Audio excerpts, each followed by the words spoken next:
Alors la prochaine fois que tu vas te mettre en colère, au lieu d'essayer de chasser cette colère, ce que tu vas faire, c'est que tu vas fermer tes yeux, tu vas essayer d'ancrer au fond de toi, chercher l'endroit, la partie du corps où tu sens un nœud.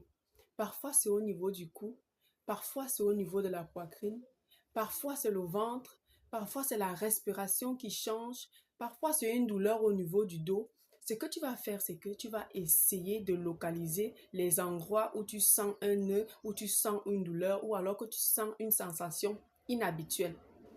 Ayant déjà repéré ces endroits, ce que tu vas faire, c'est que tu vas essayer de te concentrer sur ces endroits-là et si possible, poser la main sur chacun de ces endroits. Tu dis oui, je comprends pourquoi tu es là, je décide de te laisser partir. Tu es là pour me protéger, tu es là pour m'aider à comprendre quelque chose, tu es là pour me passer un message. J'ai compris ton message, maintenant je te laisse partir. Après que tu t'es calmé, pose-toi la question de savoir qu'est-ce que je peux faire pour que cette situation ne se reproduise plus? Par exemple, si c'est une personne qui t'a heurté, si c'est un proche qui t'a lancé un mot que tu n'as pas aimé ou qui t'a fait un signe que tu n'as pas aimé, ce que tu vas faire, c'est que tu vas dire à cette personne que dorénavant, je ne veux plus que tu me dises telle ou telle chose.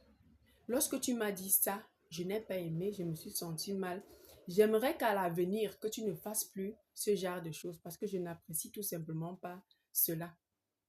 Alors, si cette personne ne veut pas comprendre, tu peux l'éviter, tu peux la mettre de côté, ou alors tu restes sur une relation strictement professionnelle et tu évites de la faire entrer dans ton intimité.